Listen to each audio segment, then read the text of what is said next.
Thank you for joining us as we come on the air in the West Coast. Hurricane Milton slamming into the Gulf Coast of Florida earlier tonight.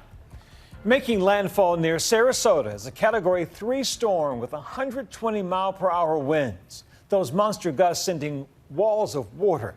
The wind even ripping off the roof of Tropicana Field, which had been set up as a shelter. Dozens of tornadoes popping up across Florida. In St. Lucie County, multiple fatalities. Firefighters rescuing residents from vehicles and structures, with some trapped or unable to escape from overturned vehicles. Our team was on the ground across the state. We turned first to Whit Johnson in Tampa, where it has been a difficult and dangerous night. Whit. Byron, we're in downtown Tampa right now. This is after Milton has made landfall, and we're starting to get these extreme hurricane-force wind gusts coming through. We're in a fortified parking garage right now, but I want to take you to the railing so you can take a look below at the streets. You can see the trees blowing. There's a sign across the street, some of the palm fronds. We've actually seen some signs ripped off and some debris blowing down the street here. That's the thing with Hurricane Milton that they were worried about. It's the combination of these hurricane-force wind gusts, also the rain, up to 12 inches of rain potentially expected in this area, and the potentially record-breaking storm surge of up to 9 feet. We were here just 2 weeks ago, and it was Hurricane Helene. With that storm, most of the concern was the flooding, and it did pretty significant damage. We actually went back to many of the same neighborhoods that were flooded from Hurricane Helene, and we talked to people who hunkered down in that storm. This time around, they heeded the warnings. Most of the people we spoke with said they were getting out and evacuating. 13,000 people in the Tampa area were staying in evacuation shelters. We spoke to a number of families who lived here their whole lives and said they'd never seen anything like this, the 1-2 punch from Hurricane Helene and Milton. We also talked to the fire chief, who told us that when the storm is hitting, which is happening right now, they cannot send emergency crews to respond to 911 calls. So for those who did not evacuate, they're essentially on their own right now. Those search and rescue crews will get out in high water vehicles and boats when the winds eventually subside. Byron? Whit Johnson in Tampa, thank you so much. Stay safe, my friend. We turn now to ABC Chief Meteorologist Ginger Z, joining us from Fort Myers. Ginger, what can you tell us? So, Byron, let me set the scene for you. As we've seen the onshore flow now, the surge behind us has had debris in it. You see that shed? The doorknob is almost reached with the water. So if it gets higher, that can be ripped apart. I actually covered Ian, and they had a little shed there that they lost in Ian. And so we're kind of repeating that part, but we're looking for a big-time surge to still be pushing up as the storm pulls across the state, because it's happening fast. It's racing. And even by early tomorrow morning, like 5 a.m., Daytona Beach to New Smyrna could be feeling some of those hurricane force gusts, definitely tropical storm force, and I think we'll see a lot of power outages overnight. We'll get rid of Milton by tomorrow afternoon, but not before it leaves behind up to 18 inches of rain, and that's for places like Tampa Bay that are on track for their wettest season on record. So just unbelievable to watch that water pushed in. The Gulf of Mexico has now breached the pool at our hotel. Byron? Our thanks to Ginger. We turn now to Eva Pilgrim on the ground in Orlando. Eva.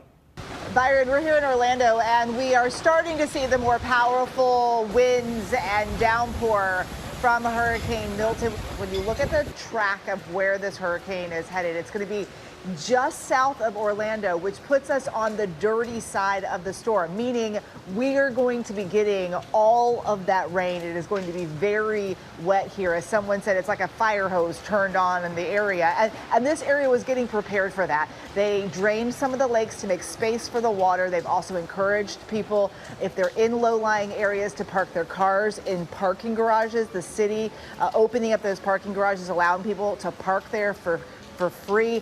The worst of this weather is going to be over Orlando. As we wake up in the morning, we will be keeping an eye on that. Byron. Eva, thank you. Victor Akendo joins us from Sarasota on the phone, just minutes from where Milton first made landfall. Victor. Byron, we are on the backside of the hurricane, and it is incredibly powerful. Siesta Key, where it made landfall, it's just 7 miles from us. So just moments after the eye passed over us, conditions rapidly deteriorated here. Our team had to get indoors, and we felt it start with the wind. And then over at Sarasota Bradenton International Airport, they recorded a gust of wind at 102 miles per hour. And that's just across the street from where we're staying tonight. We are without power. I'm currently wearing a headlamp just to see inside my hotel room. Storm surge, that's been a major concern all along. But Milton also spotting dozens of tornadoes. More are still possible as we all brace for a long night ahead. Tonight, monster Hurricane Milton pounding the state of Florida. The Category 3 hurricane making landfall on the state's west coast. Catastrophic winds reaching as high as 120 miles per hour. Wind and rain pummeling the Sunshine State. The storm spawning over 30 tornadoes, ripping through neighborhoods, tearing the roofs off people's homes. And we all started going for the hallway. Didn't even make it there in time. And we have lost some life. Search and rescue teams are on their way. Our deputies are out here. The fire district is out here. We're going through the rubble. Just north of Palm Beach on the East Coast, officials confirming multiple fatalities from tornadoes. Video from NASA capturing the magnitude of the storm. The intense storm surge already flooding city streets. Tampa's mayor warning locals of the dangers on CNN. I can say without any dramatization whatsoever, if you choose to stay in one of those evacuation areas, you're going to die. The storm is here. It is really nuts out here right now. The wind is whipping. The roof is literally ripping off. Residents who stayed back now battling what some call unsurvivable elements. Over 2 million customers already without power. According to officials, Milton is expected to cause severe damage across Florida from Tampa to Orlando to Jacksonville. It's not just about where it makes landfall. It's going to barrel across the state of Florida.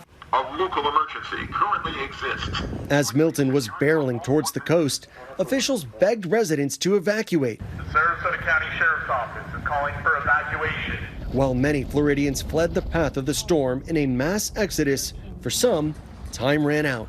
With nearly 2,000 gas stations out of fuel, locals like Jenny Karate said staying in the Tampa area was her family's best option. We had trouble finding a hotel and didn't want to get stranded on the highway running out of gas. Calvin Bryant has lived in Sarasota since 1957. He chose not to evacuate. So when your family, your kids and grandchildren told you to please leave, what was your response?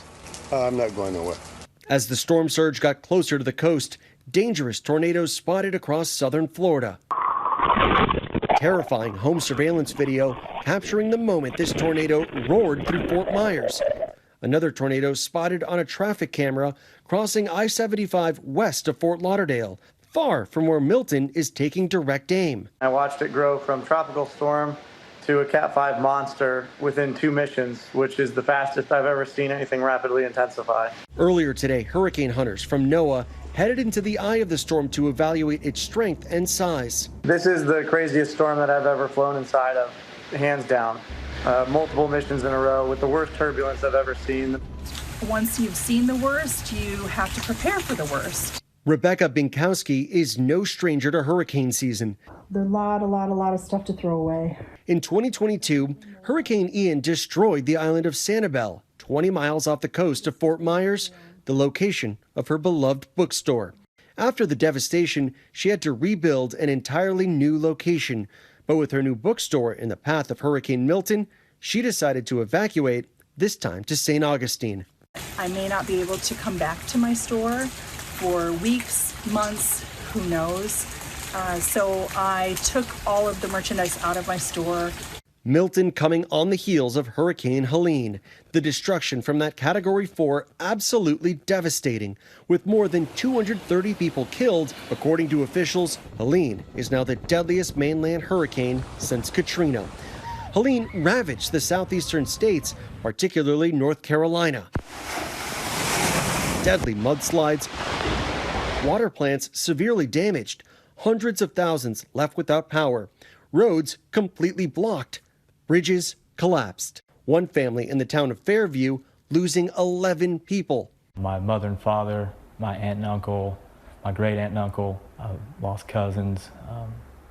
second cousins. In Florida, the aftermath of that storm leaving debris piled high. That wreckage now possibly becoming flying projectiles with Milton's strong winds. While disinformation about the federal government's help with the storm recovery has run rampant, efforts are already underway. Over the last few weeks, there's been reckless and irresponsible and relentless promotion of disinformation and outright lies about what's going on. It's undermining confidence in the people in Florida. An incredible rescue and recovery work that has been undertaken. FEMA is on the ground in Florida, working with local authorities, urging Americans to apply for assistance. The biggest effect, I would say, is people that have been impacted are afraid to apply for our assistance.